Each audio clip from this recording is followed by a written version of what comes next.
Welcome, everybody, to Books with Cooks, a podcast for bookies and foodies. Hi, I'm Jess. And I'm Alex.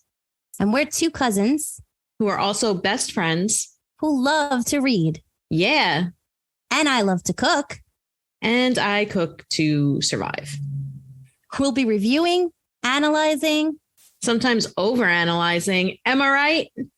And discussing the books we're currently reading, as well as new and old recipes from our kitchen to yours. By the way, we're real people with real families. So you may hear cats, dogs, birds, babies, and husbands. So enjoy that bonus material. Now let's get booking and have a tasty chat.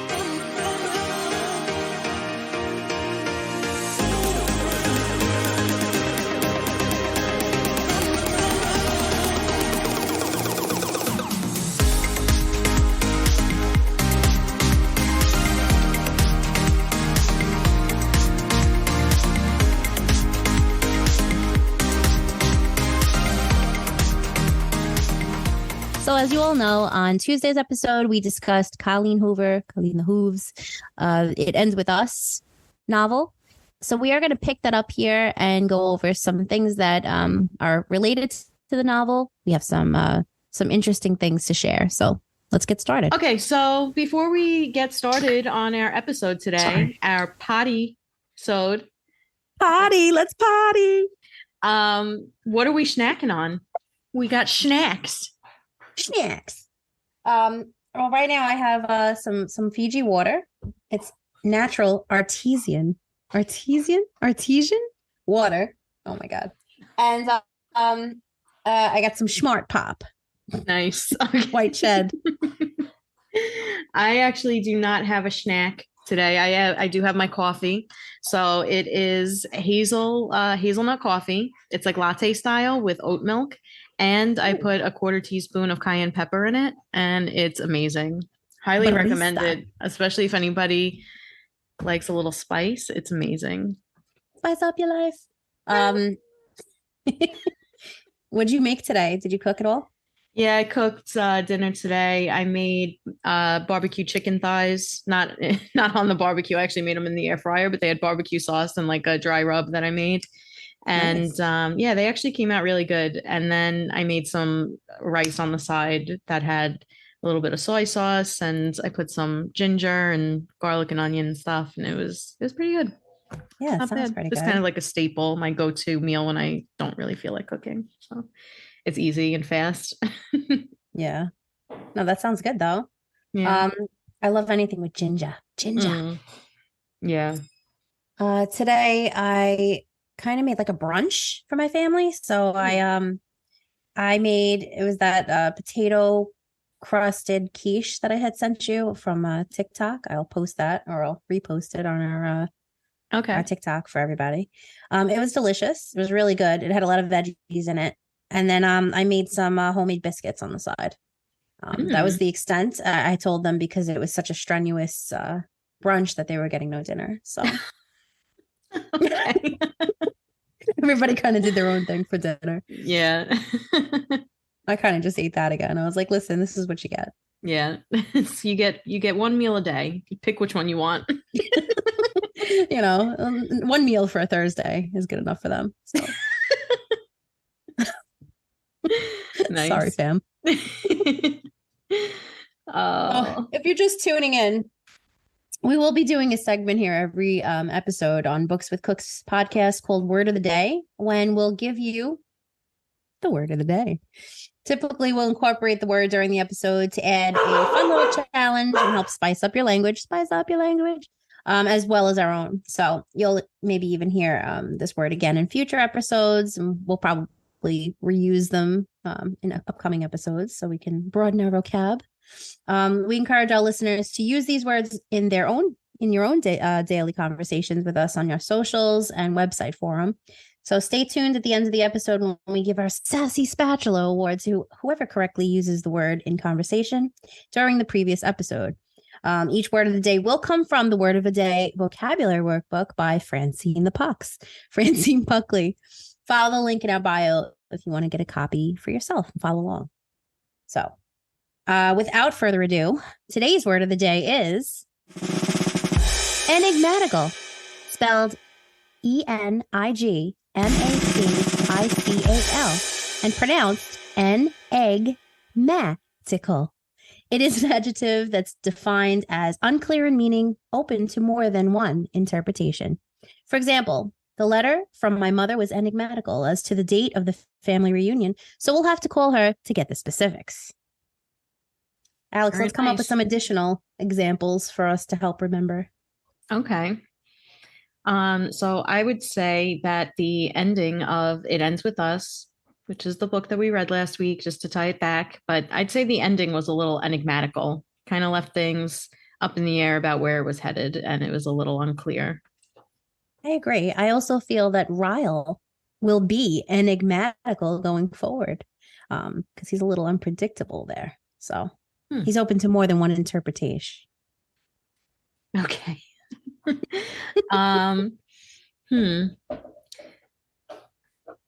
Let me see. I don't know. Right now, my dogs are not being enigmatical. They are being very clear in their motives. That is to disrupt the podcast. Coming up with sentences for examples for enigmatical is turning out to be enigmatical.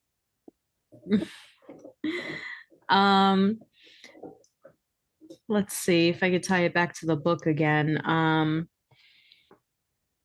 I guess Lily's mom, her motivations throughout some portions of the book were a little enigmatical, or she was a little enigmatical. It was a little unclear kind of where she stood, and it was kind of open to interpretation about what we thought in terms of why she stayed and things like that. I agree. And also Devon's presence becomes enigmatical throughout the novel. Where is he? We're unclear. Oh boy. Okay. And on that note. All right. So before we give you the make it stick activity, here's some trivia about the word enigmatical. The root word enigmatic originated in the 17th century and derives from the Greek word enigma, meaning riddle. I'm not sure if I pronounced that Greek word correctly. I'm sorry. Enigma, maybe? I don't know why I had to say it like enigma. I don't know. That was weird. But if there are any Greek speakers out there, it's spelled AINIGMA. Let us know if we pronounced that correctly. If we didn't, we apologize. Yes. All right. So today's Make It Stick activity, which will also be posted on our socials for you to engage with, is to, while incorporating the word enigmatical, write a brief synopsis for a mystery that Sherlock Holmes and his trusty sidekick, John Watson, must unravel. So a little bit of fun there. I like Sounds that. Pretty fun. It's a mystery. Yeah. So, for anybody just joining us again, or just rejoining us, the previous word of the day activity, the word was abecedarian for our Tuesday episode. So we don't have any feedback just yet because we pre-recorded this. So we will let you know future make it stick activity for this one. If we do get any feedback, we'll let you know in future episodes. But basically, the last one was in a single sentence. What advice do you have for two abecedarian podcasters? So instead, let's include some insights from Pod Pros regarding the top 5 tips for starting a new podcast. Alex, you want to start us off? Yeah. So the first one that they have is to have clarity and to define the show's purpose. So essentially, we should avoid being enigmatical with our content. Mm-hmm. Snuck that one in there. The second tip is that decide where to focus first and worry about the rest later. Don't be too enigmatical when you're talking to your listeners. Get feedback from listeners, which we definitely encourage. So please reach out to us and let us know what you like, what you don't like. And again, if you have any advice. And then the fourth one is to engage with the podcast community, you guys, for support and stay active. And finally, the most important piece of advice is be consistent. So thank you, Pod Pros. We definitely found this helpful and hopefully we'll be using this advice, and we already are. Listeners, feel free to reach out at any time with advice, feedback, or questions. And you can find all of our contact information at our link in the bio. So the next part of this episode, we want to include maybe a series going forward. Let us know if this is something you'd like to hear. But I'm going to be calling it our speech series. And again, this comes from a book that I have. It's called The Well-Spoken Thesaurus, and it's by Tom Heeler. Sorry, Tom, if I spelled that wrong, but if I said that wrong, but it's Heehler, Heeler. And he tells us the most powerful ways to say words, everyday words and phrases, a little bit better. So instead of, for example, saying something like a little bit, like, oh, I'm a little bit tired today, you could say, to some extent. I am tired to some extent. Or this book was pretty good to some extent. Any examples, Alex? Sounds so professional. Right? No, I think you gave some examples there. I gave some examples to some extent. I agree with your points to some extent. We're going to try to incorporate these like we're doing with the word of the day in our, the rest of our conversation for this episode. So I hope that you continue to listen to some extent and that we deliver to some extent. Yeah. All right. Now, real quick, we're going to do a question of the day for these Thursday episodes. So it's going to be kind of just something that we're going to do where it's going to be like a 2-minute timer and we just have to kind of yell out things. It might become a little enigmatical. So I do apologize if there's any silence in between. But for today, we're going to do awesome 80s movies. Woo! Yay. So I'm going to start the timer right now for the 2 minutes. And then I'll tell you when. And we'll just belt them out. Awesome 80s movies. Go. Breakfast Club. 16 Candles. Some Kind of Wonderful. I love Some Kind of Wonderful. Alien. The Burbs. The Burbs. I never saw that. What? Yeah, I never saw it. The Block. Oh my God. Aliens. Okay. I don't know any more 80s Predator. movies. Predator. Oh my God. And Terminator. Was that 80s or was that early 90s? It definitely was like 89, the first one. I don't know. We'll look into that later. We got fact check Jess later. The term, the nader. Oh my God. I love 80s movies. Why can't I think? Working Girl. Dirty Dancing.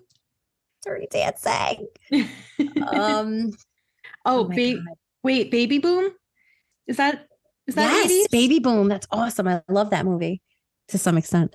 Why can't I think? Why is this so difficult? I love 80s movies. I don't think I know. And what is the Goonies? Drawing 80s? blanks. Yes, Oh, Goonies. Yeah. Oh, and Never Say Die. Stand By Me? Stand By Me. Yes, I do believe so. Karate Kid? The Shining, or was that 70s? I think that was 70s. That might have been 70s. I'm not sure. It might have been early 80s. Poltergeist? I think that was 80s. Yeah, that was definitely 80s. The Brave Little Toaster was 90s. Oh.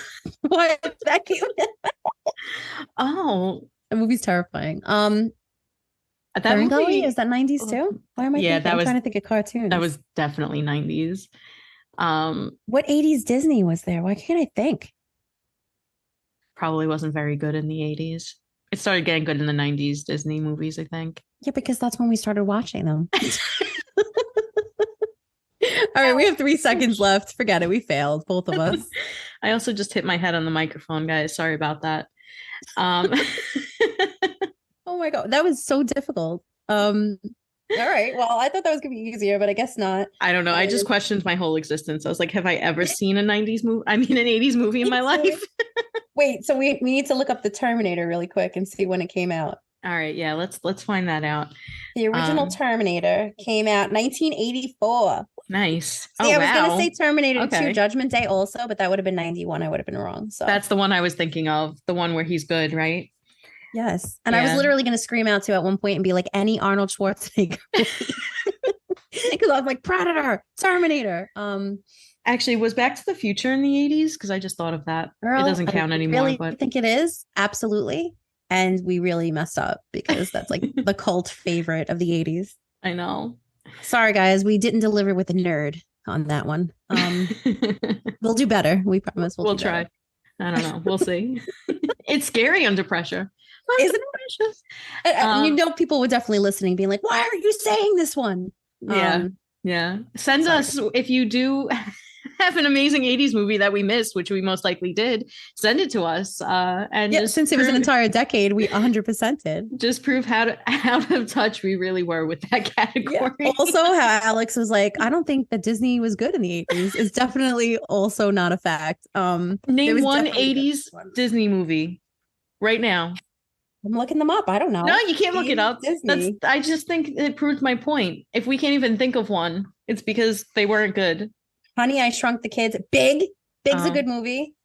The Fox and the Hound, man. Oh, I like The Fox and the Hound, but it made me cry. Well, apparently you blocked it out, and that's why. I never in a million years would have guessed that was in the 80s. I would have been like, yeah, that probably came out in 97. Yeah, I'm pretty sure that Robin Hood movie too. Oh, maybe The Sword and the Stone was 80s. Maybe. To and fro. All right, I never saw that. All right. All right. So in addition to our little question of the day, we thought it would be nice for you guys to get to know us a little bit better. So we're going to play 21 questions. We'll both answer the same 21 questions, and hopefully you'll get to know us a little bit better, and hopefully we will be able to answer them. Yes. And for now, the answers might be a little enigmatical. Also, who we are, who we be, is a little enigmatical. They don't know who we be. Okay. Well, we hope that song. We hope we're going to clear up some facts about us so you can get to know us a little better and clear up who we be. Let's get started. This will be in absolutely no particular order at all. So we might be all over the place, but let's keep it a little relevant for the first question. Alex, you start. What's your favorite meal or drink? Okay, so my favorite drink is coffee. It's definitely coffee. Coffee for me as well. My favorite, hands down. Yeah, I mean, is there anything better than the Life Source juice? That's how I think of it. My favorite meal is probably spaghetti with probably veggies and some type of like lemon sauce or something along those lines, but probably any pasta. I love. That's funny. Probably any pasta for me too, but probably penne vodka is my fave. Okay, that makes sense. I would have. It's a toss up between that and pizza, but you know, who doesn't love pizza? I know.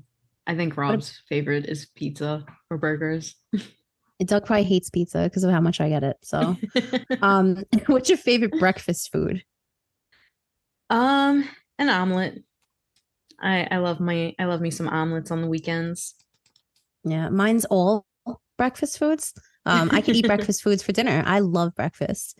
They're just the best options. But if I had to just choose one, probably pancakes. I do love a pancake. Yeah, pancakes are good. Also, breakfast for dinner is probably like the best dinner ever, right? Right? Like, does anybody agree with that? Everyone has to agree. And if you don't tell us. We don't want to know. No, I'm just kidding. It's the best.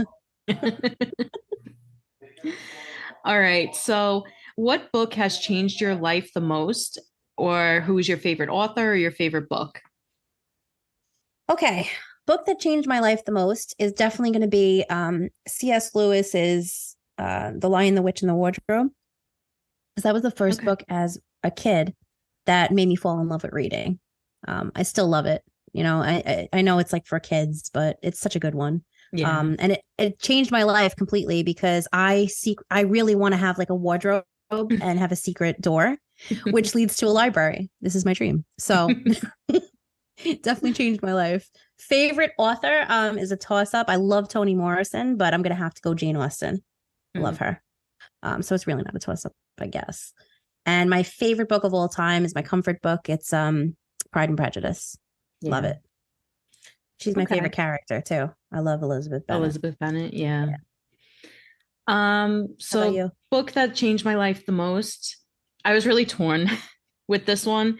I think I'm going to go with The Wind in the Willows. It was a book Oh. that I read when I was really young. And that's kind of what first introduced me to like really reading. And then I was kind of tossed up between that and Anne of Green Gables, because I also remember like rereading that multiple times, even as a kid, because I loved it so much. Yeah, I love Anne. It's great. Yeah. That show on Netflix was really good too. I know, and they canceled it, and I was so I know. sad. I was like, this is the best. It was good. It was the best Anne of Green Gables adaptation that they ever made, because usually, I don't know. Fun fact too, somebody actually said to me, they were like, oh, I watched it with my kids, and this was before I had the baby. And they were like, why did you watch it? And I was like, leave me alone. I like it. I watch Disney too. Leave me alone. Let me live. Who's your favorite author? Favorite author, I do love Jane Austen as well, but I really like Janet Fitch's writing. And my girl, J.K. Rowling, can't not mention her, obviously. And then we're Potters.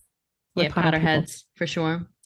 And favorite book, I just don't know. I just don't know. Pride and Prejudice is up there, but I mean, I always go through, I feel like I have like a favorite book for each season of my life. And like currently I'm kind of hung up on Court of Mist and Fury, I would say is a favorite. But like probably all time is definitely Pride and Prejudice or Sense and Sensibility, just classics that like are just never gonna get old. Yeah. Oh, I mean, Emma. Right? We could have a whole episode on Jane Austen. She's like, I don't know, an idol for me. She's just like a classic. The books never get old. I mean, they do get old, but they don't get old. Yes. Classics never die. Goonies never die. That was very enigmatical of you. Yes, it was. All right. On that note, what would you say is your spirit animal? So how about this? You guess what my spirit animal is, and I'll see if I can guess what yours is for this one. Okay. Do they have to be real animals or mythical animals? Real animals, Alex. Okay. Because I would have guessed that yours is a unicorn. For you guys can't. If mine was mythical, yes, and yours would be a dragon. Her shirt says, "I'm a unicorn." I am. Mine would be dragon. Yes, it would. I know. What do you think my real animal, spirit animal is? Maybe like a chimpanzee. No.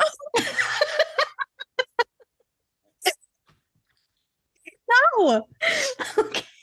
This is someone who knows me, by the way, my whole life. Okay. Well, they're very intelligent, but they're also very outgoing, and they're really.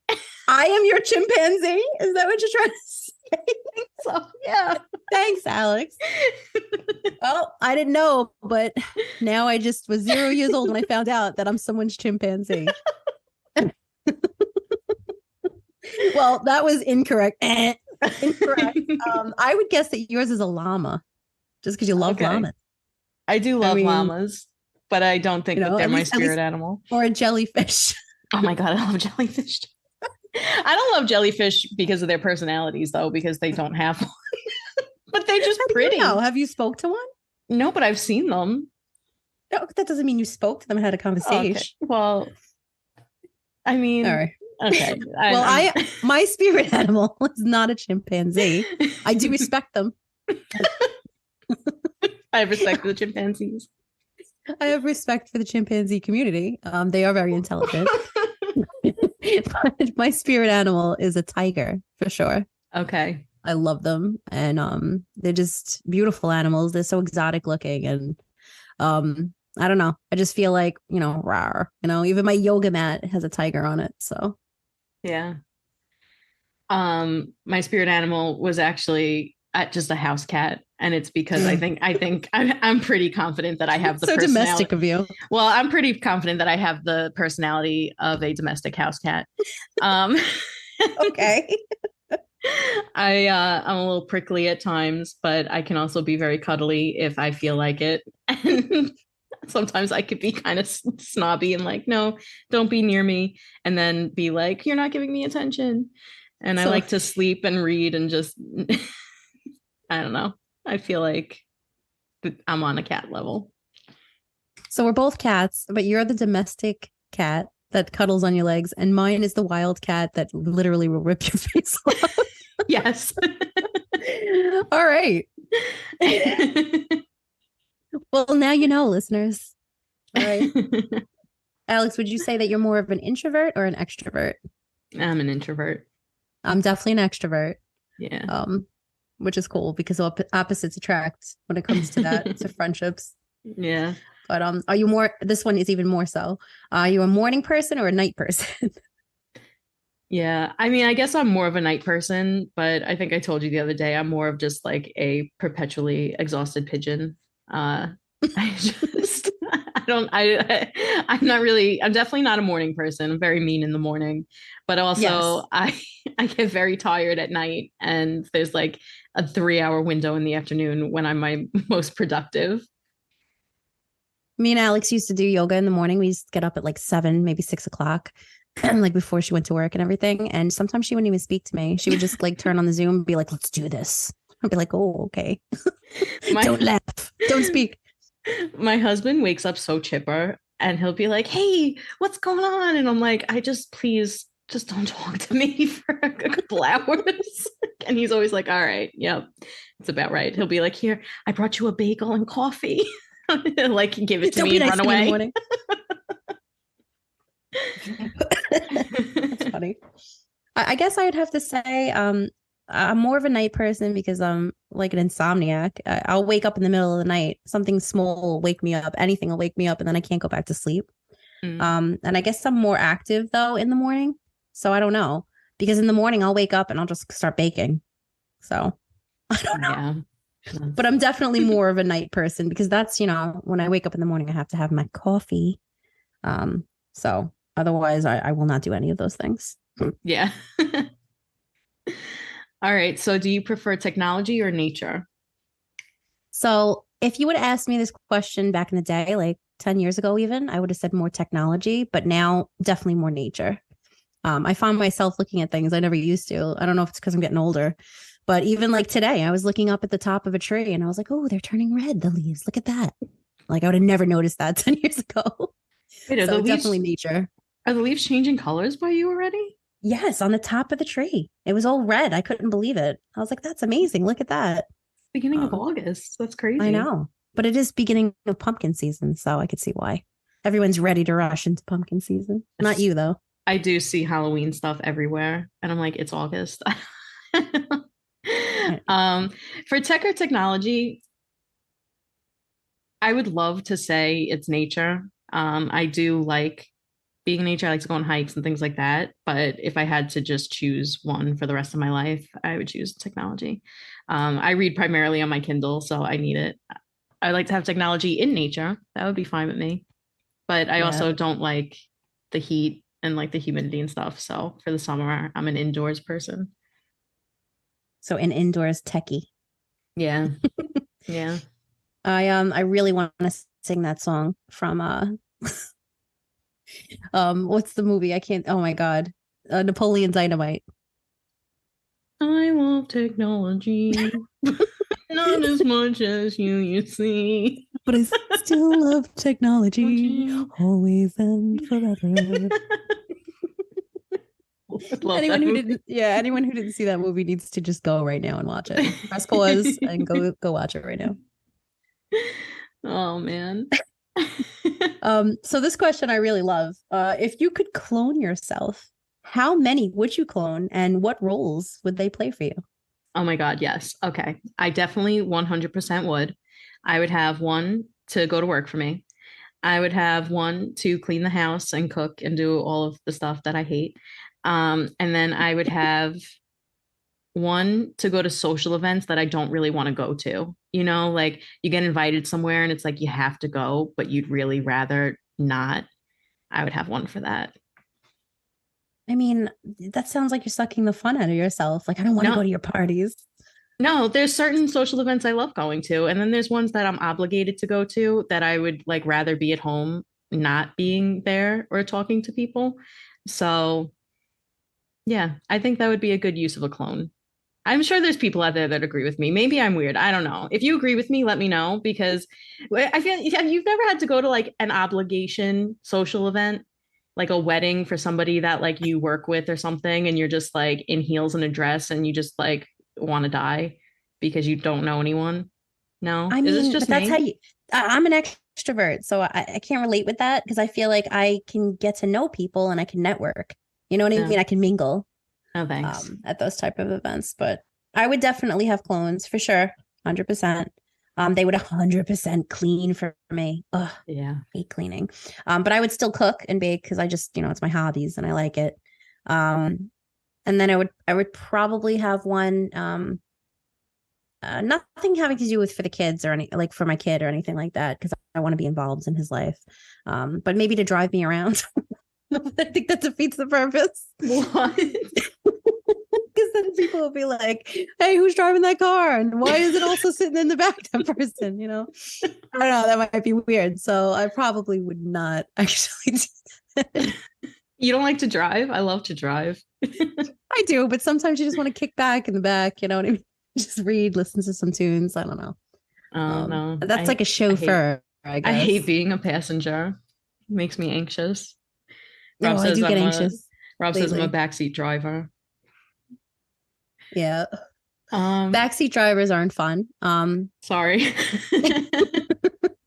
By the way, I love how our clones are basically just like our slaves. They're like us as slaves. Clean It's like my house. you clean and then go back in your cupboard.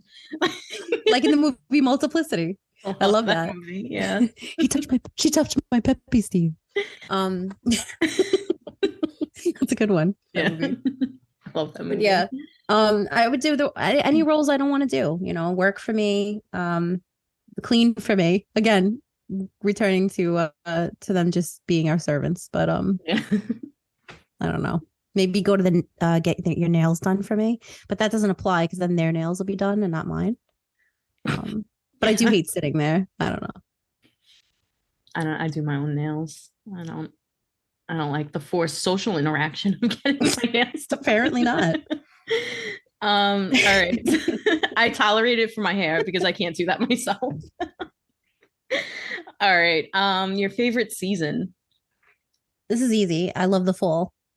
I love when the leaves change. I love pumpkin lattes.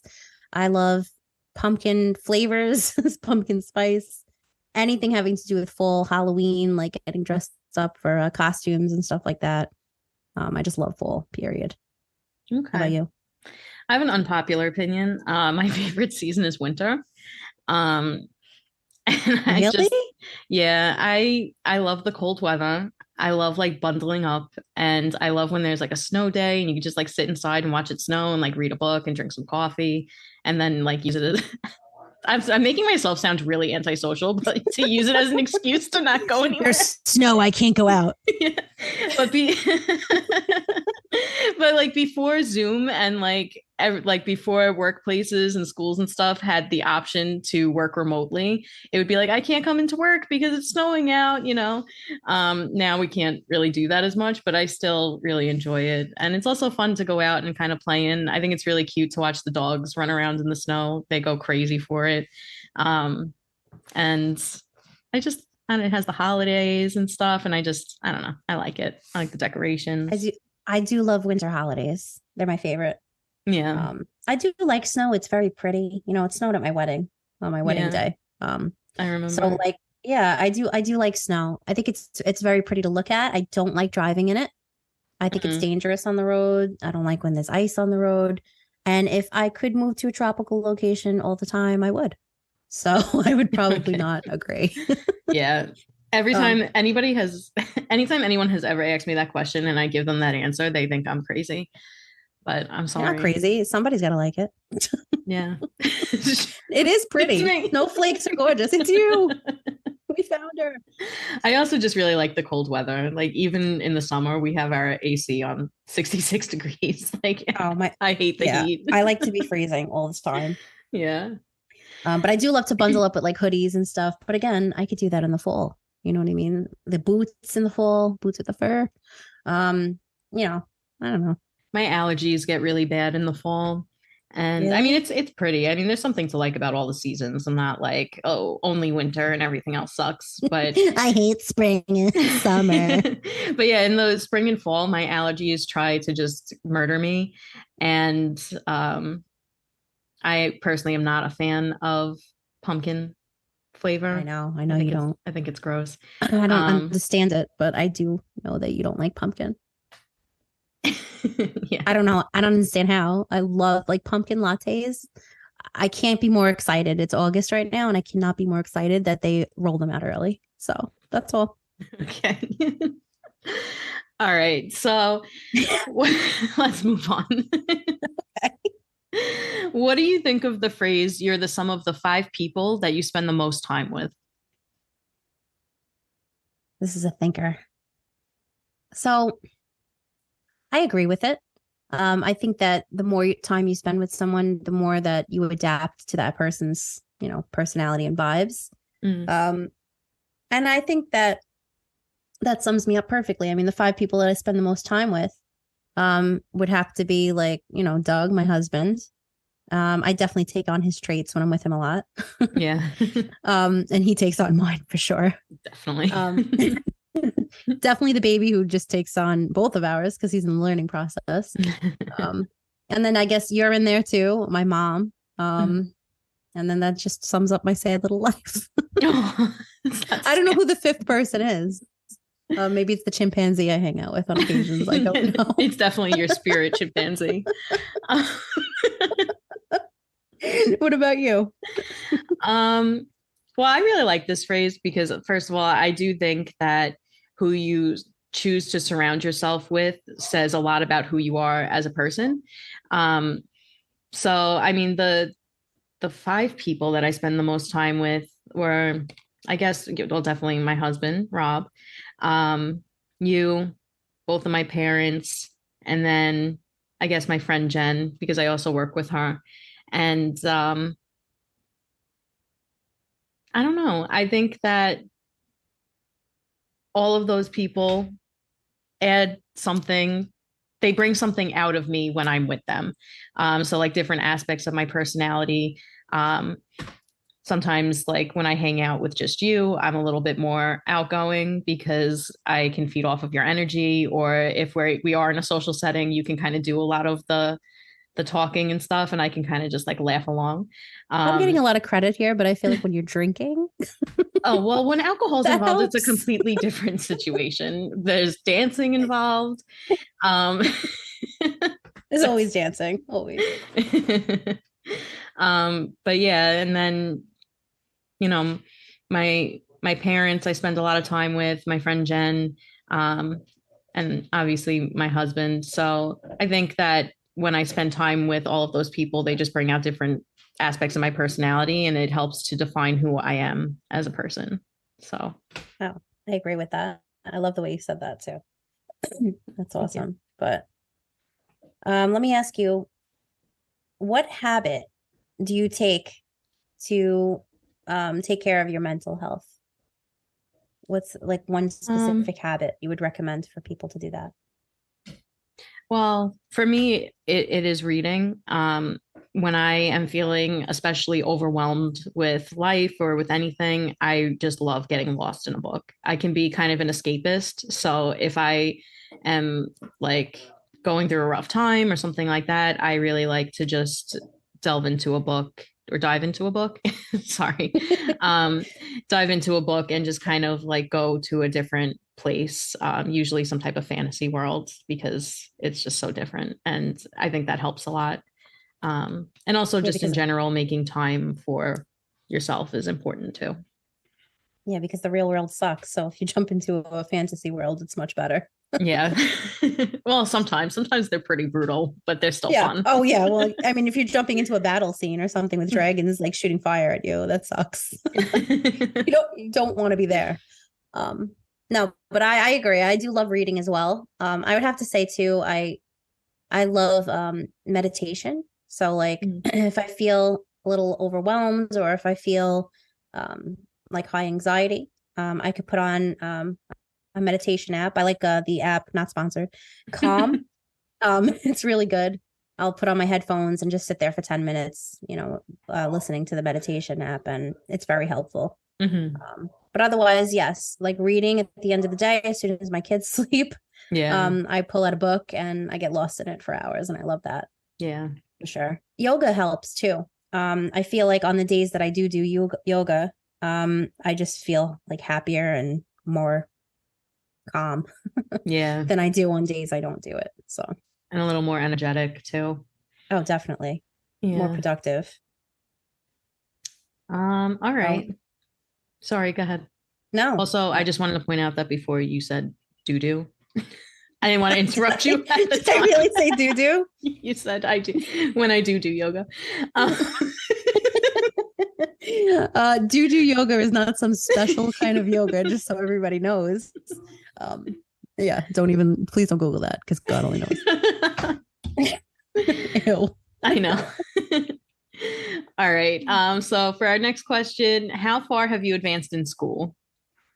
So I have both a bachelor's and a master's degree in literature and writing. So I guess you could say that I take reading kind of serious. I do want to, in the future, maybe get a PhD also in the same field. So that's something that I might have my sights on in my agenda. But for now, master's. Yeah, that's awesome. How about you? I also have my master's. So I have 2 bachelor's degrees in psychology and criminal justice, and my master's was in forensic psychology. Nice. So she is analyzing you guys. No, I'm kidding. Just kidding. I'm definitely not. What's your favorite quote or your most overused phrase that you say all the time? Oh man, my favorite quote, I don't really know it off the top of my head. I would have to, it's a quote from The Alchemist. I was going to try to look it up real quick, but I'm actually just not going to bother. But it's a quote from The Alchemist. I know. Most overused phrase is probably like, it is what it is. Yeah. I'm just like, well, it is what it is. I'm done with this now. Or your mom, ... Yeah. Your mom, anything. Or that's what she said. Oh, that's what she said for sure. Yeah. But honestly, I think I say it is what it is. Either that or like, this is ridiculous. It's just ridiculous. Ridiculous. Erroneous.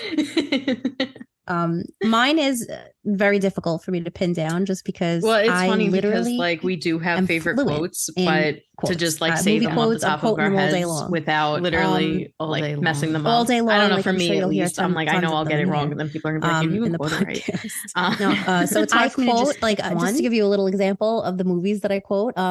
Probably Bridesmaids on a daily basis, and Just Friends on a daily basis. Always. Just all the time. I don't know. Like you drink water and you're like, I'm stuffed. Like, I don't know. Like, I'm name dropping real bad right now. And I could just keep my snow globe collection, like just stupid things that I'll just shout out to Doug, and me and him will just have a whole conversation and movie quotes. And all right. Whatever. Well, speaking of which, what's your all-time favorite movie? Okay, well, I have comfort movies. My favorite all-time movie, it has to be The Sound of Music. I love it. I can go to sleep watching it. I will sing every part. I will say every word. It's a great movie. I just love it since I'm a little girl. Yeah. Yeah. Amazing soundtrack. It does have an amazing soundtrack. I love Julie Andrews. Julie Andrews. Yeah. Julie Andrews, we love you. We love you. My all-time favorite movie is Good Will Hunting. I don't know. I just love that movie. I love everything about it. I can't help it. How about them apples? I actually watched it recently for the first time in a while, and I was like, damn, it's always good. Wait, what movie is that they quoted? And he's like, yeah, so like my best friend's Ben Affleck, and it's like, that sounds a lot like Good Will Hunting, the plot from Good Will Hunting. Yeah. So I just solved math equations. Was it from The Office? It might be from The Office. I don't think it's The Office. I think it might be Step Brothers or something along those lines. I'm not sure. Okay. But it's definitely one of those. Okay. All right. So what's something someone might be surprised to learn about you? You take this one. Take it first. Okay. I'll do the dishes for a minute. I gotta think. Okay.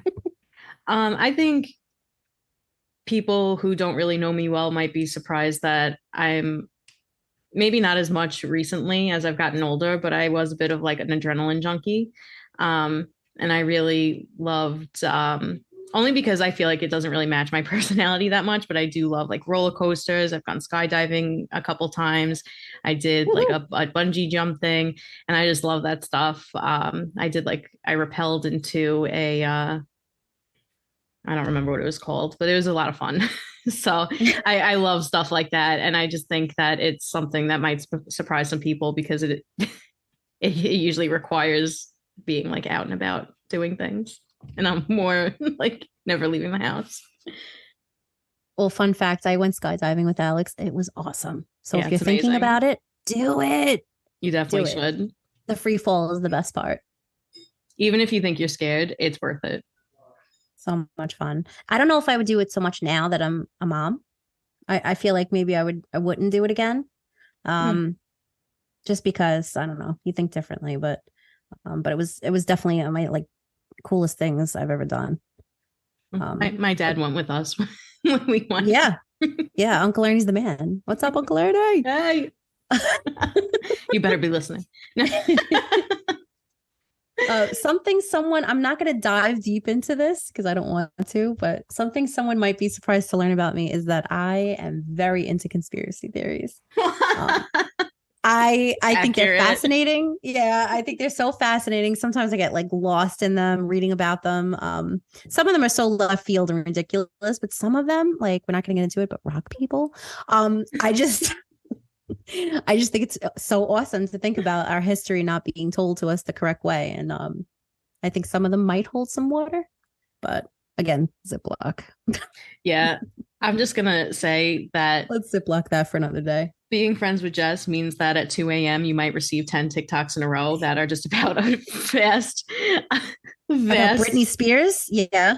Just all different, like very different conspiracy theories. And I'm like, what are you seeing on TikTok? Because these things never come up on 3 my 3 a.m. is when I conspiracy theory thrive. Okay.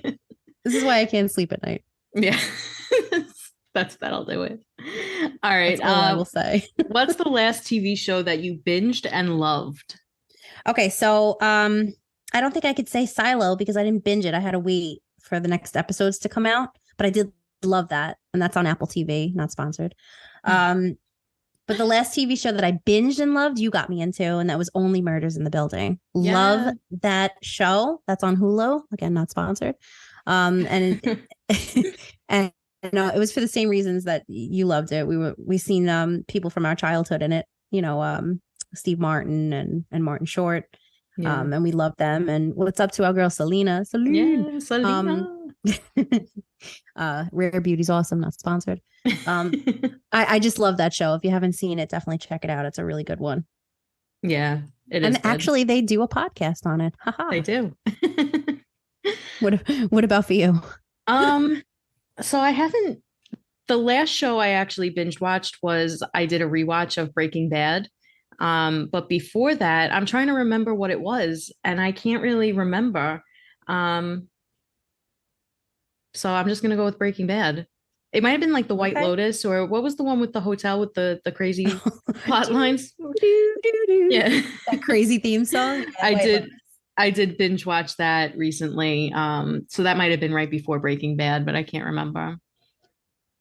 Yeah. Oh my God. And what's the one too that I loved on Apple TV? Ted Lasso. Ted Lasso, not even Tom. I don't even know what Tom.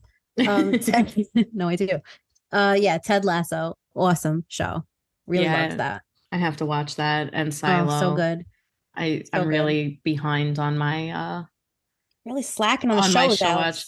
I know there's like so many on my list now that I'm overwhelmed by it, and I'm like, I think I just have to scrap the whole list and start a new one. You're so overwhelmed by the list. You're like, let me just read a book instead. Yeah, basically. I literally the other day I was like, I should start watching Ted Lasso. I was like, I can't start watching Ted Lasso because then I'm only going to watch Ted Lasso, and then I'm going to be behind on my books, and then I'm going to be upset, and then I'm going to be anxious, and then I just went in like a spiral. So yeah, well, we can't have that. So All right. So what is on your nightstand? Okay. Interesting question. Yes, I love this question. So I have a whole bookshelf on my nightstand. I have books on there. Some are like, fun fact books, like the word of the day and stuff like that, that I'll pull out at the end of the night. And I'll go over with my husband. We'll do a word of the day.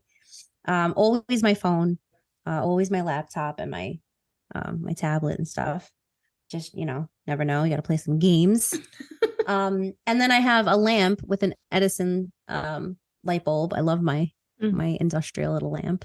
Nice. And I have pictures of my kid at my wedding. Aww. Oh, and a picture of us actually. When we went to Rome in front of the Colosseum. Oh, is that the picture that's on your Zoom? Yes, I love that picture. Yeah. Yep. I got my peoples. Yeah. What do you got? So I have my Kindle and I have my sleeping headphones. So I need to listen usually to music, or sometimes I'll fall asleep to an audiobook and then just re-listen to it the next day. And they're my sleep headphones because it's like a headband that you wear. It's like really comfortable. They don't go in your, it's really great, by the way. Highly recommend them. I have my alarm clock. I have chapstick and eye drops. I have the remote control for my fan. Always a water and a seltzer, and the remotes for the TV. And I think that might be it. Maybe like a hair tie or two. Sometimes my iPad is there, and my phone. Yeah, I have those things inside of a drawer, so I didn't put them as on. But one thing I definitely forgot was water. I mean, there's probably always like 3 waters on there. Yeah. For no reason. Yeah. I didn't even go into the drawers because it's just a free for all in the drawers. Honestly, sometimes I forget what's in there. Sometimes I'll just throw things in there, and then for 3 months I'll be like, where is that thing? And I won't check the drawers because why would I? And then I'll randomly find it. 2 more drawers of books. I don't even know what books are in there, but if they go in there, they live there. So yeah. Yeah. This is actually an interesting question for our listeners too. Are you more of a Kindle reader or a physical book reader? Because I think that just showed the big difference between me and Jess too. Is definitely. Like I mean, I'm definitely a Kindle person. I do have my headphones on there usually, but otherwise I 9 out of 10 times I'll forget them in the kitchen. So they'll be out there. But they should be on my nightstands. All right. So if you were a dog, who might you pee on? A fun question. All of you. No. My enemies. The leg of every enemy who's ever crossed me. Enemy legs. Behind enemy legs. I'd have to really think about that. Oh my God. I mean, I don't want to give anybody the satisfaction to mention their names. But I'd pee on you. I don't know. Who comes to mind for you? I don't know. To be honest, I'm not really sure whose leg I would pee on. Maybe just whoever really like pissed me off that day. Like if somebody's just really annoying me at work or something, I might just be like, you get a pee, and you get a pee, and you get a pee. You all get a pee. I don't really know if there's anybody specific that I would pee on outside of maybe some those who shall not be named. Yes. I have some thoughts too, but I don't really want to get into those categories. Like I would probably pee on R. Kelly just because he was peeing on people, and that wasn't cool. Just to get back at him, be like, you deserve this. He'd probably like it. No, I'm just kidding. Ew. I'm just kidding. But then again, he's in jail, so they'd be like, how'd this dog get in here? I hope he's in jail just getting peed on every day, honestly. Yes, yes. Exactly. This is what we hope for you, okay, R. Kelly?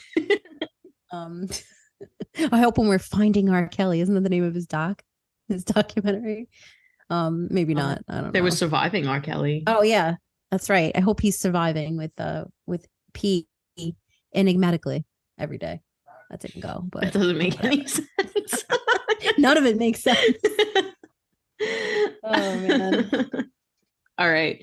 So now for the real question that Real question. that everyone needs to know. If you were in the world of Harry Potter, would you add your name into the Goblet of Fire? I would not. Call me unadventurous, but I don't want to go underwater for like 30 minutes with random, beings under there. All right. None of that seemed appealing to me. So I'm gonna have to say no. It was fun to read when it was someone else. But that last maze thing kind of killed people. So I don't want to be part of that. I'm gonna say no. I did not put my name in the Goblet of Fire. Mary, did you put your name in the Goblet of Fire? Yes. Did you put your name in the Goblet of Fire? No.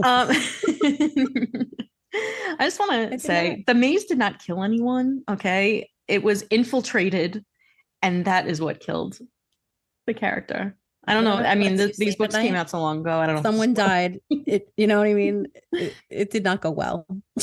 Well, I think I would do it. I liked that there were a lot of like puzzles and little things involved, so that they had to get clues to figure out what their challenge was going to be, and then they had to figure out how to beat the challenge. I thought it was kind of fun. I think so. I think I would do it. Would be fun to jump into the enigmatics of it. It was enigmatical, the puzzles. Yeah. I enjoy puzzles. I liked it. I do enjoy puzzles to some extent. Nice. How would you pronounce the word GIF? Okay. It is obviously GIF. Erroneous. It's GIF. GIF, and everybody knows it, like the peanut butter, girl. I don't think it's GIF. I think it's GIF. Rob, what do you think? He said it's GIF. He said it's not a fucking peanut butter. It's GIF. Okay, if there was a T at the end, it would be GIF, right? So I can give you that, but I don't know. I just think it's a GIF. It's Jiffy. If we're going by the laws of language, you just proved my point. So when you see a word that starts with GIF, whether it's gift or something else, you pronounce it gift. You don't go gift. Well, I got you a birthday gift. I'll tell you why it's not, because English, it has a lot of exceptions, and it doesn't have any set rules. And sometimes you could say the word read, and sometimes you could say the word read, and it'll be spelled the same. So disagree. Agree to disagree there. Okay, but this is a made up word for little movie images on the internet. So whatever, agree to disagree. Again, with the agree to disagree. Tuesdays or Thursdays? Okay, this is an old argument that we've had, and I think that Tuesdays are better than Thursdays. Personally, first of all, I think the word Tuesday sounds a lot nicer than Thursdays, and it's just a relief to make it to Tuesday and be done with Monday. Okay, Tuesday sucks because it's still in the beginning of the week. Okay. Yes, it's great because it's like, all right, Monday's done, but now you still have a bunch of other days. Thursday is the day before Friday, which makes it best because it's like, yay, the weekend's almost here. Not to mention that when I was younger, Thursday nights were the best nights to go out. So I have to stick with Thursday. Fine. Thursdays used to be a good day to go out, but I never really did because I usually had to work on Friday, which makes Thursday the most depressing day of the week because you're so close to the weekend, but not quite there yet. You still have a whole nother day of work before you get there. So cousin conflict. Take her out. Finish her. Come on. Thirsty Thursday is better than what? Tuesday Tues? Like Taco Tuesday? Give me a Taco Tuesday over Thirsty Thursday any day. Well, I'm a vegetarian, I do like my tacos, but I like my veggie tacos. All right. I didn't say it needed to be a meat taco. That's what she said. That is what she said. It's just a taco. Anyway. This is why we had to settle that debate by coming out with new episodes on Tuesdays and Thursdays, because both days to us matter. And that's that. But fuck the rest of them. And now you know. All right. Favorite song of all time? This is the hardest question of all time. I have no idea how to answer this question. I love music in general, as a whole. Music is also another escape of mine. I love music. Yeah. But I mean, if I had to just, belt one out there, like that has the whole package, Probably Queen Bohemian Rhapsody, because that song rocks. I mean, it goes fast, it goes slow, it's got a little bit of everything, you know? I see her little Yes. Plus, there's words in it that don't make sense. I love that shit. You know, Scaramouche, you do the fandango. Good one.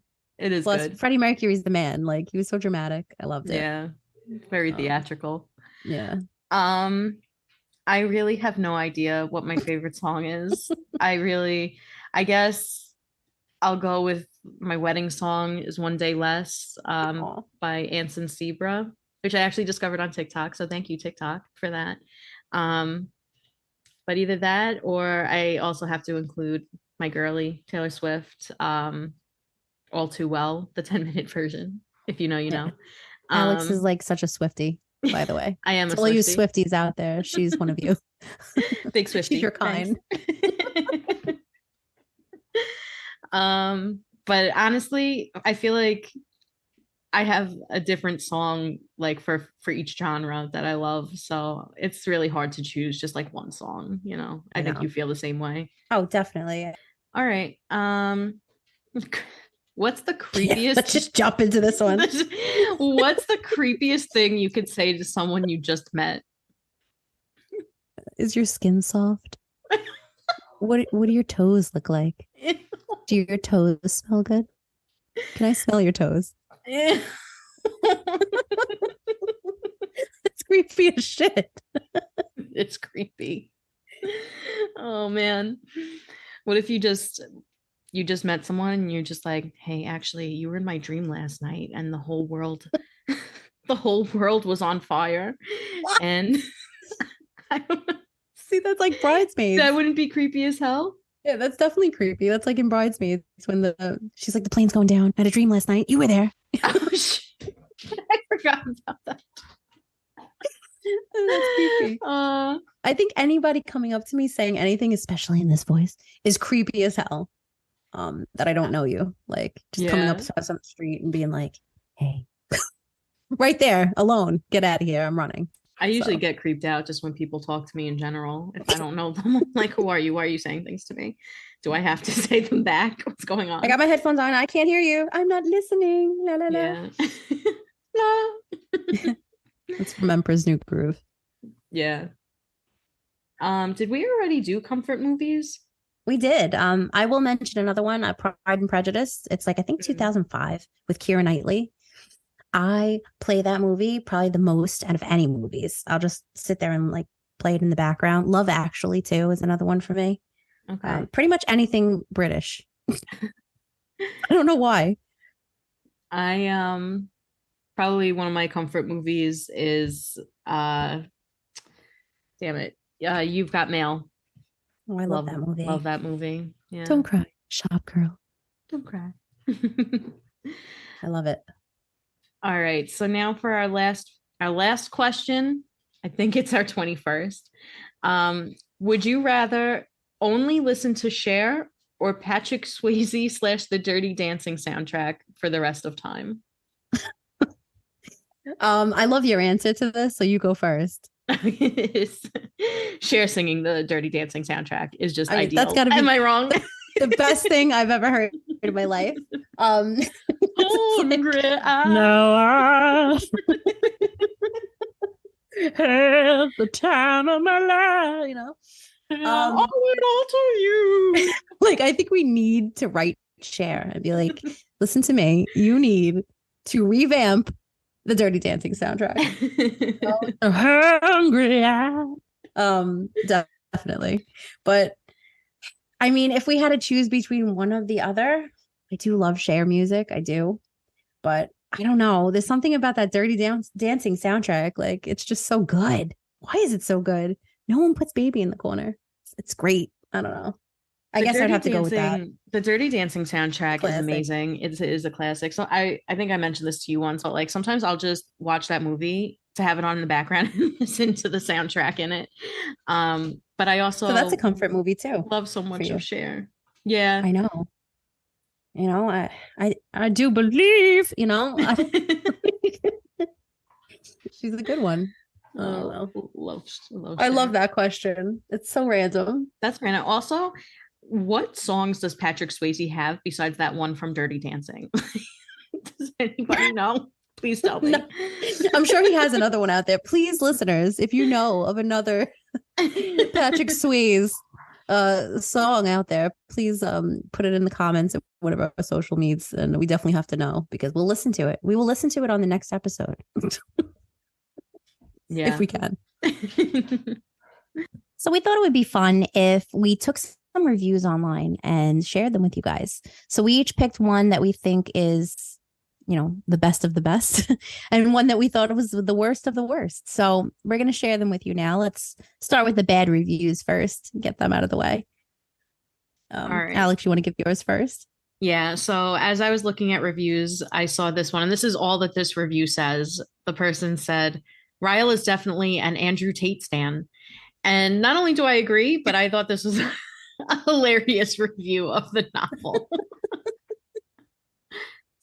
Well, my review doesn't even compare people to people because mine literally just says not real people. Do we know what that means? We don't really understand what that means.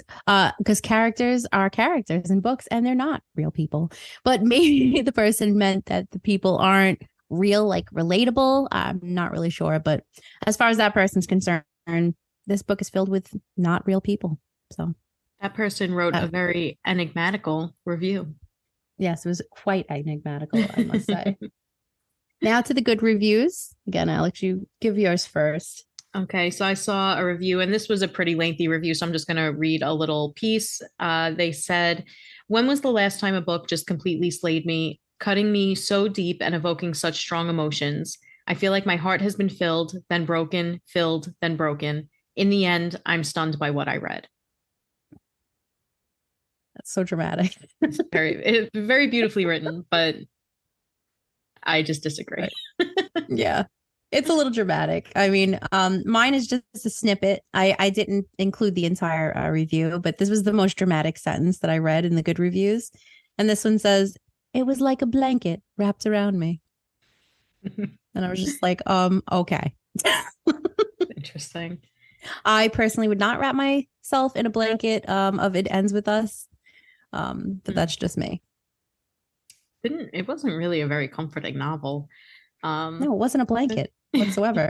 A blanket is comfortable, like snuggly. This is not a snuggly novel. Okay, so now that we've heard what other people had to say, we decided we were going to give our 2 cents. So we wrote a couple of things that we would include as a back flap quote, or, some critical acclaim or, unclaim. I don't know. I can't talk today. Some critical acclaim for you. But usually you'll grab a novel and on the back it'll have some kind of, a sentence or something from other authors or from press or whatever. So we wanted to give what we thought. So a couple we came up with would be, Ryle won't make you smile, but Atlas can hang out for a while. Signed, Jess and Alex. In the end, It Ends With Us didn't get us riled up. Jess and Alex. Colleen Hoover delivers with It Ends With Us. What she delivers, we don't know. We don't know. Jess and Alex. So there you go. That's our back flap editions. Hope you enjoyed that. All right. So now that we've gone through the reviews, we're also going to introduce now a segment called Rewrite the Novel. So for this segment, we'll tell you what we would have changed about the book that might have influenced our rating, if anything. So Jess, do you want to start? Or Sure. Okay. So you already know from Tuesday's episode how we feel about the book. But this is our edits. So in my opinion, I maybe wouldn't have made her get pregnant at all with Ryle's baby. I wouldn't have her marry him at all. And I would have probably had her go on a date with Atlas, having to choose between the two, kind of like a love triangle. And then maybe her realizing in the end, like, Ryle's not the guy for me, and just, connect with Atlas a little bit sooner. I don't want her to have any connection at all to Ryle in the second book or going forward. So I would have maybe eliminated Emmy. Sorry, Emmy. But I understand why that she was included in there. So obviously, I would have just taken out the domestic violence and made it kind of more of a romance book between Lily and Atlas. How about you, Alex? Okay. So I would have kept the domestic violence, but I would have removed the romantic subplot between Lily and Atlas. It's funny, we had like two opposite Complete answers. opposite. Yeah. I would have taken out the Atlas stuff, the romantic subplot. I think it distracted from the point that the Hooves was trying to make with the novel. And it was just kind of it just didn't feel like the same book at certain points.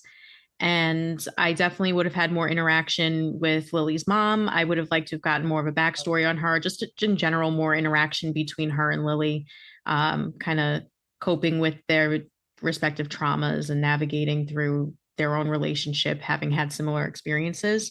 And I would have made Ryle more likable in the beginning of the book because it would have surprised me more later on to see him kind of taking the shift if I maybe liked him a little bit more from the start.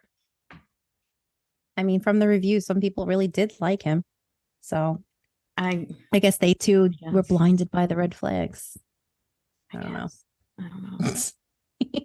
It was just, he was just cringy. He was just cringy in the beginning of the book. There was just like so many things that as a reader, I was like, this isn't romantic. This is creepy. This is weird. And like, if it was happening to me in real life, it would be super creepy. Because So when you met Rob, if he was beating up a chair, you wouldn't be like, this is the man for me? no. I honestly, I feel like even that if that were the case, like if he was beating up a chair, maybe I would be able to get past it once I get to know him a little bit.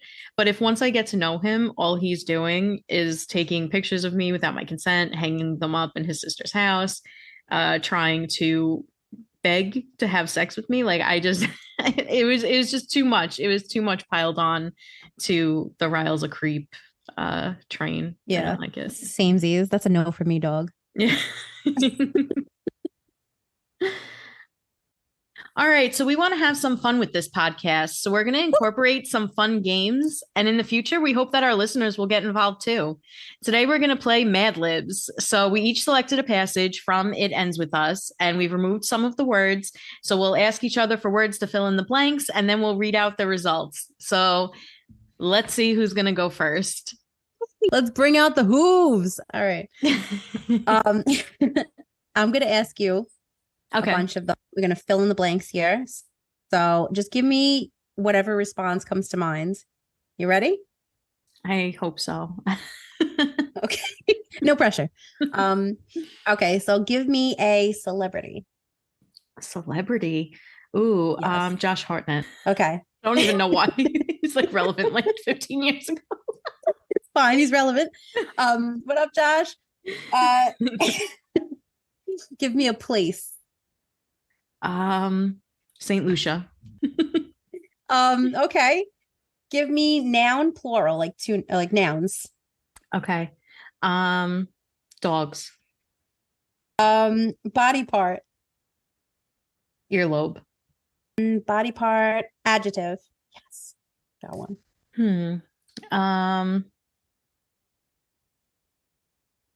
Sassy. And another body part, but plural. Okay. Fingernails. Color. Red.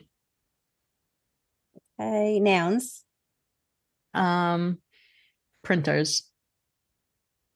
Out of control. Body parts. Oh my God, why do you have so many body parts? I don't. This thing's littered with body parts. I'm sorry in advance. Okay. Kneecaps. All right. I need an action verb. Plural. Jumping. Plural. Another body part. Elbows. Or just elbow. Sorry, just elbow. Okay. All right. All right. And then a verb that ends in ing. Okay. Hopscotching. That's out of control. All right. I love it. Body part. Oh my God. Toe. Another body part. What passage are you reading? I'm like trying to figure out where in the book they talk. You're not going to get it, man. There's so many body parts in this. All right, tongue. Okay. A verb. Talk. I don't know. Okay, another verb.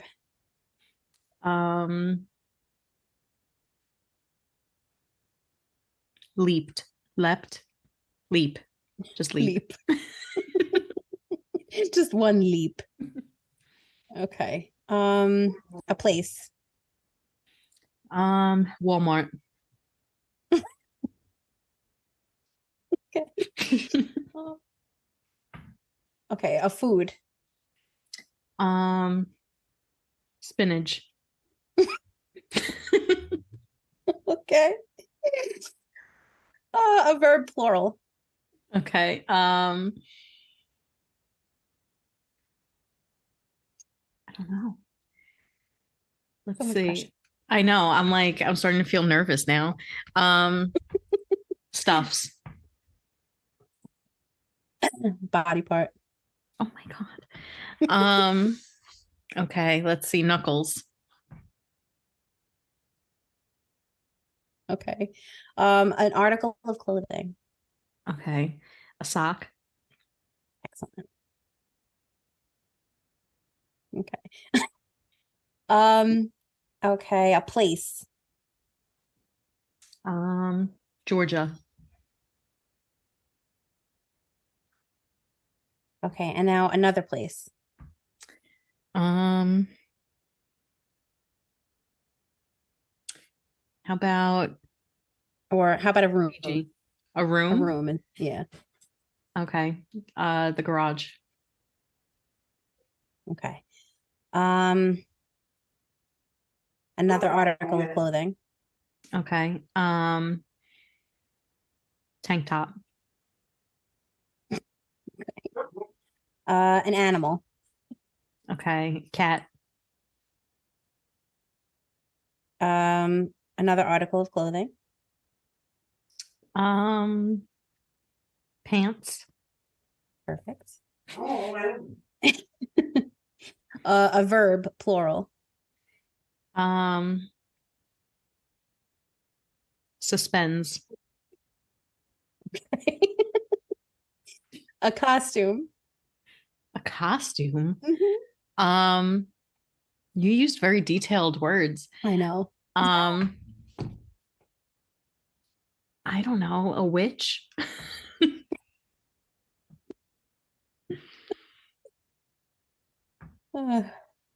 Body parts. Plural. No. Oh. Noses? Okay. A measure of time. We're almost done. Milliseconds. Okay. And an activity, a strenuous activity. Bodybuilding. Okay. A action verb, plural.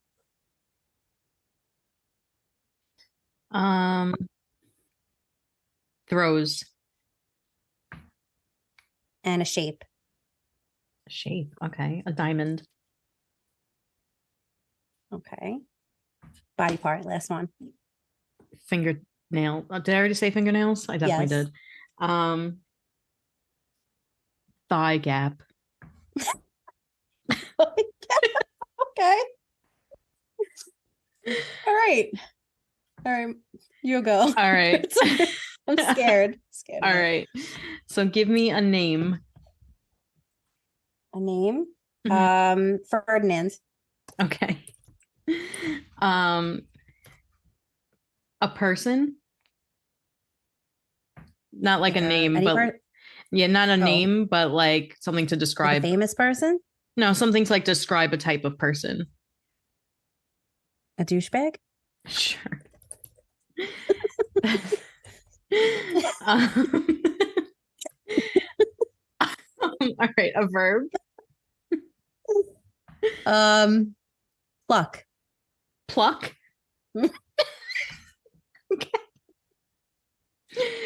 All right. A verb ending in ing. Savoring. A place. Texas. Okay, and then I need 3 objects. A refrigerator. An oven mitt. And a remote control. Okay. All right. And now I need another 3 objects. Jesus. Okay. A stereo, a rocking horse, and another object. A bed. Okay. And now I need an action. What kind of action? Like a past tense. I don't know. I don't want Like a verb? Like an action verb? No, like something that you did recently. Like With ing? Like jogging? Yeah. like if you visited a place or something like that. Like if you like went to the park, something along those lines. Parked? Parking? Okay. All right, now I need a verb. Verb. Smuggle. Okay, and then I need an event. The Catalina wine mixer. All right, I need another verb. Chuck. Makes no sense. Okay, an adjective. Cuddly. Okay. I need another verb.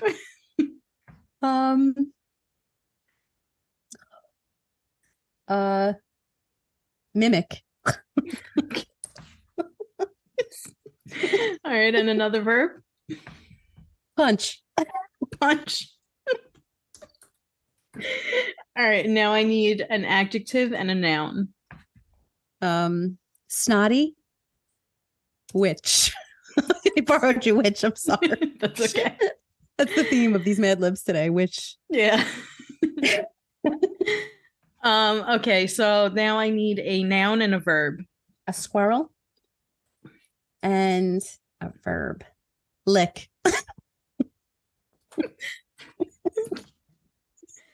Okay. An adjective. Snazzy.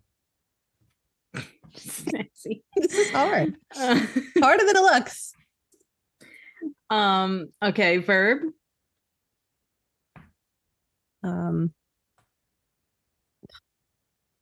Russell.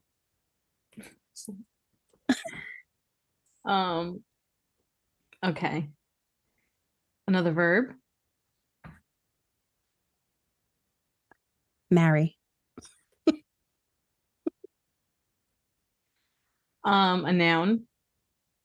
Porcupine. Okay. Verb. Hug. Hug. Yeah. All right, and then I need a verb ending in ing. Munching. An object. Cherries. All right, a verb ending in ing. Reading. Trying to keep it relevant. Okay. A name. Bartholomew. And now an object and a verb. A chair. And mirroring? No, that's awful. Hold on. Eating. Eating? Keep it simple. Eating. Also relevant to the book, the chair and the Yes. beating. Okay. That's correct. That is correct. All right. So that was it for mine. Okay. Do you want to let's hear I'm yours. so scared. I'm so scared. All Oh right. man. Okay, here we go. We're gonna read them out now. Okay. And it's gonna be ridiculous too, because I have things like that moved because of the lines I had. We're gonna have to redo this next time, like a different way. Okay. But it's gonna make it even more interesting. All right. So my Mad Libs comes from page 20. Josh Harnett makes it up the St. Lucia. He practically drags himself up the dogs and then stops to rest when he reaches my earlobe. He looks so sassy. His fingernails are red. And there are printers under them. Slip around my elbow. And he jumps to me. And he jumps me to him, hopscotching my toe in his tongue. You talk so good, he says. I leap him inside the Walmart. Are you hungry? I can make you spinach to eat. He stuffs his knuckles as he wrestles out of his sock. So I skip Georgia and head for the garage. He follows me and throws his tank top over the back of the cat. He kicks off his pants and suspends them against the wall. He's wearing a witch costume. You look exhausted, I say. He smiles and puts his noses on my hips. I am. I just assisted in an 18 milliseconds bodybuilding. He bends down and throws the diamond tattoo on my thigh gap. No wonder he's exhausted. How's that even possible? None of that makes sense. I love the kneecaps. I liked the diamond tattoo on your thigh gap. So that's possible. He stuffed his knuckles wrestling out of the sock. I know the sock killed me. Oh my god, that's hilarious. Amazing. Okay, excuse me. Sorry, we might have died, so we may not be holding any more podcasts. Oh man. All right, so I'm gonna read mine. And mine, I had a digital copy, so I'm not exactly sure what the page number was, but it was the first paragraph or so of the second chapter. Way to go, Alex. Nice citing. It's very specific. Go to chapter 2. It's the first thing you'll see. All right. I'm scared. Ferdinand, the douchebag who loves to hear herself pluck, is savoring around the Texas, gathering fridge, oven mitt, remote control. Fridge of a knit? What? Fridge. So there's refrigerator, oven mitt, remote control. I'm seated on the stereo, opening up rocking horses stuffed with some of my bed from when I was parking. I smuggled them when I was home for a Catalina wine mixer this week. You Chuck today? Ferdinand asks. Nope, I have cuddly leave until Monday. She mimicked in her tracks. Monday, she punched. Snotty witch. Yes, Ferdinand. I'm so lucky my squirrel licked, I say snazzily. Of course. But I rustle when I realize it's not actually very snazzy. You know what I mean. She marries. She grabs her porcupine as she hugs on one foot while munching her cherries onto the other. I'm not reading tonight. I'm staying over at Bartholomew's house, the chair beating behind her. I can't. I can't breathe. Yeah. Oh my god. That's great. Oh, good game. For anyone wondering if it's a lot of fun to take a book and just remove certain words and replace them, it was a lot of fun. Apparently so. Oh my God. A lot of fun. Oh my God. At least I was munching my cherries. Well, the chair was beating by itself. Fun fact, I actually said eating, but I'm so glad that you picked up on beating instead. I thought you said beating. It's more applicable. The chair eating behind her actually would have been a little fun. The chair eating or beating is out of control. Oh my God. Well, that was fun. Yeah. That wraps up our that wraps up our Mad Libs segment. Join us next week when we do another game that hopefully won't kill us. Yeah. Hilarious. Oh man. All right, everyone. So now we're going to transition into our cooking portion of the episode. So we thought it would be fun to discuss some helpful cooking tips. For today, we're going to discuss tips for reheating pizza because we all do it more often than we probably should. Absolutely. I am a big pizza connoisseur. So my tip for reheating pizza, I have two actually. One is to do it in the pan and the other is to do it in the oven. None of them include the microwave, which you probably might be used to. It's disgusting in the microwave. It's not good. So a better option would be to put it on the frying pan, actually, with 8 or 10 droplets of water, not on the pizza, but to the sides of the pizza. It'll actually absorb it, make the cheese melt better, and it'll taste just like it did the day before. Another one is if you can throw it into the oven at whatever temperature you usually use to reheat your pizza. If you do use it in the oven, you could do like 375, anywhere up to 425. And then this is a little more complicated, but I promise you it's worth the effort. You take on the top shelf either your pizza stone if you have one or a cast iron pan if you have one of those. We will include links in our bio if you want to see some options that we recommend on Amazon for those pans. But you could put one of them on the top shelf of the oven. In the middle part of the oven, you put your pizza. And then on the bottom, you take like a brownie pan or whatever you have, fill it with water, and it becomes like a water bath that steams the bottom of the pizza. And it tastes maybe even better than the original pizza did. So if you do try those tips, please reach out to us and let us know what you thought, if you liked them or you didn't. And I'm looking forward to hearing about it. So, Alex, what is your tip for pizza? We all eat it. Yes. I'll probably have it tonight. But my tip is much more simple. Well, first of all, I don't mind cold pizza. So sometimes I don't even heat it up. I just will eat it straight out of the fridge and I think it tastes awesome. Erroneous. I think it tastes great. But if I do heat it up, and my husband usually prefers it heated up, he thinks I'm crazy for eating cold pizza. But I'll just throw it in the broiler on top of some tin foil. I put it on low on the top rack for maybe 3 minutes tops. You have to really be on top of it because otherwise the crust will burn. Yes, my husband, but otherwise it comes out really good. It comes out pretty good.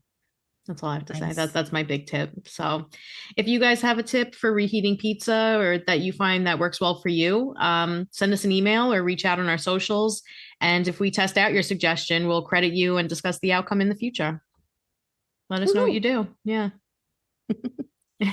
So as you may recall, on Tuesday, we introduced the ingredients of the day segment, which in that particular case for It Ends With Us is we chose chocolate chips, which was inspired by Atlas's chocolate chip cookies that he made for Lily in chapter 11. We were supposed to make something using the ingredients. So now we'll review the outcome of what we made. So Alex, why don't you go first with your recipe? Okay, so I made a homemade trail mix, which is my new favorite go-to snack. I'm actually snacking on it right now. And sometimes I eat it for breakfast. I'm not going to lie. It actually does have a lot of protein in it. So what I do is I mix walnuts, pecans, peanuts, almonds, honey roasted chickpeas, sea salt roasted chickpeas, wasabi roasted edamame, so good, dried coconut, and then I had a mix of dried cherries, blueberries, cranberries, and raisins, the golden ones. But sometimes if I don't have the mix, I'll just use the dried blueberries or dried cranberries.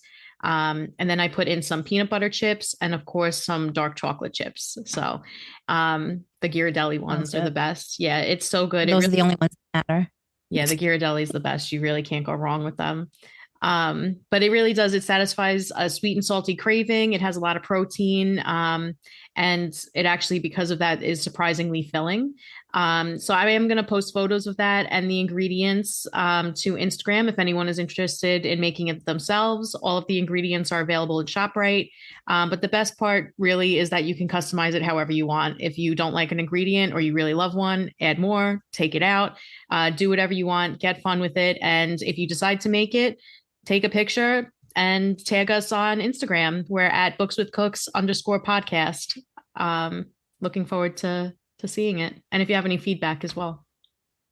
That sounds yummy. I love trail mix. I was telling Alex before too, if you mix it with like homemade popcorn or even like what I was eating, a Schmart Pop, it's really yummy with the salty and the sweet. Definitely recommend. Yeah.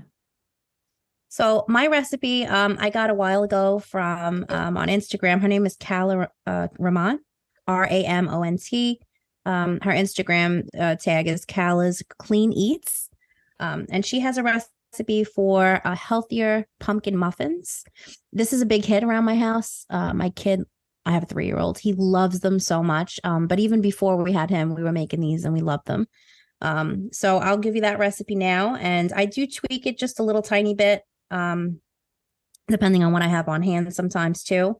But let me go into it right now for you. So basically you take 1.5 cups of oats and you blend them to make an oat flour. You could buy an oat flour as a second option, but I find it easier since I already have oats to just throw them in the blender and make my own flour.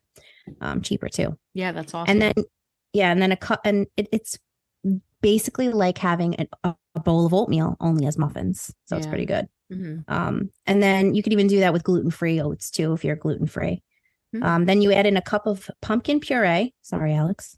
A cup. She has on there a cup of coconut or cane sugar.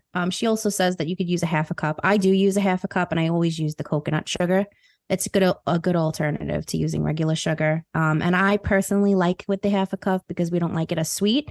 But if you wanted to use the whole cup because you like it sweeter, that's fine. And of course, you could use whatever sugar you use or sugar alternative that you use.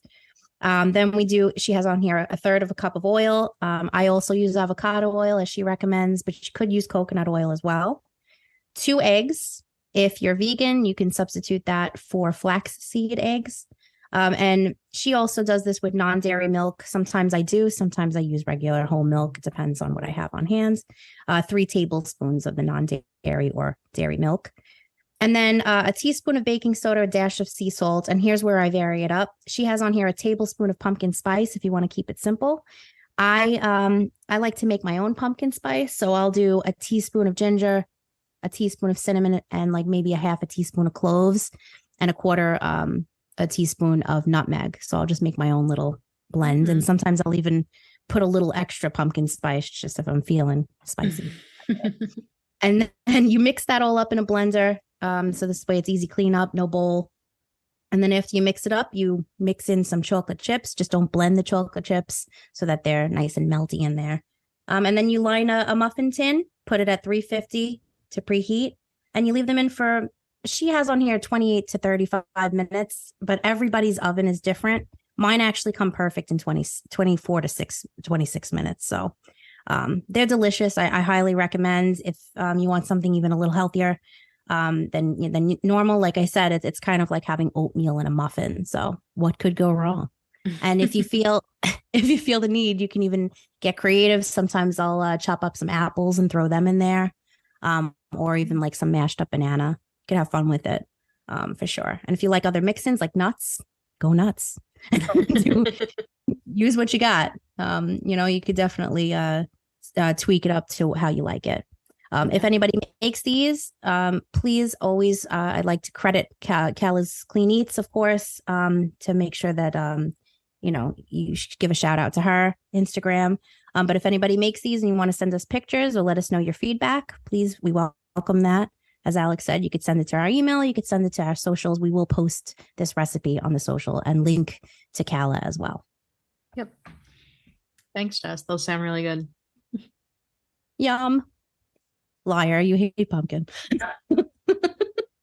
Yeah, but I like the pumpkin spice part. I like nutmeg and ginger.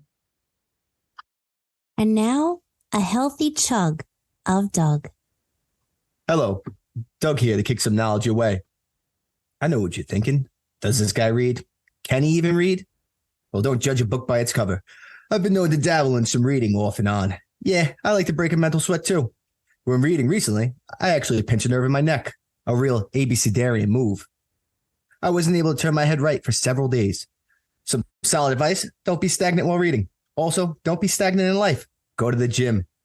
Don't try to impress anyone by using heavy weights that you are not going to be able to use the correct form.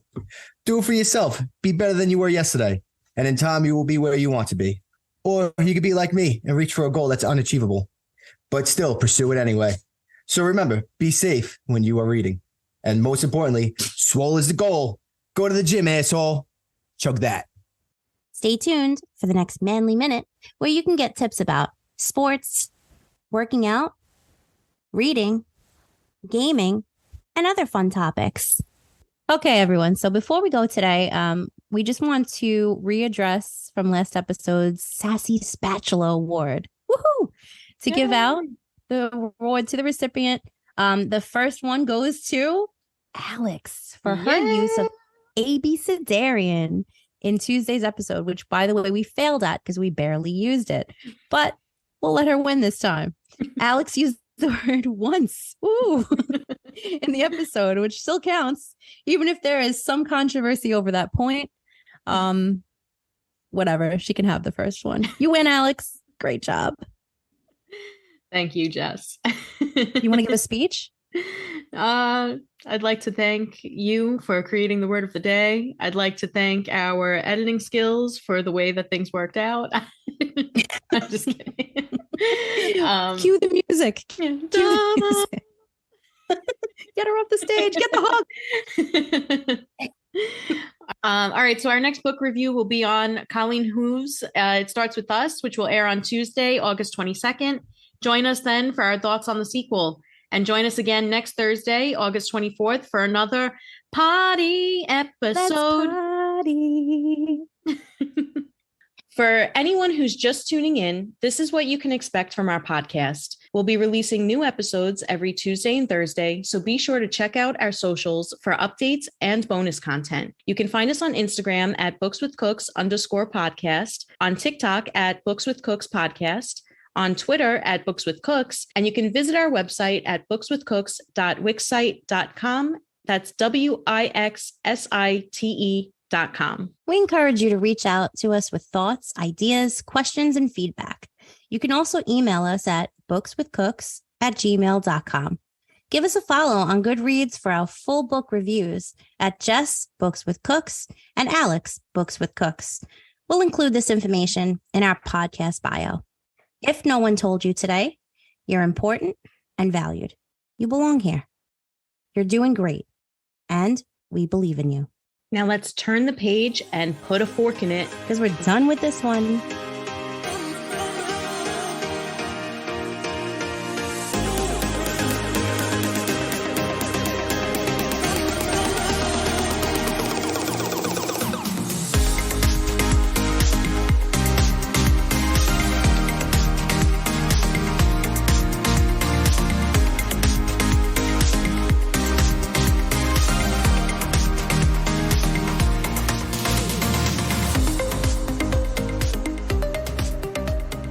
So on this podcast, we want to have some fun. So we're going to incorporate some games. And in the future, we want our listeners to get involved too.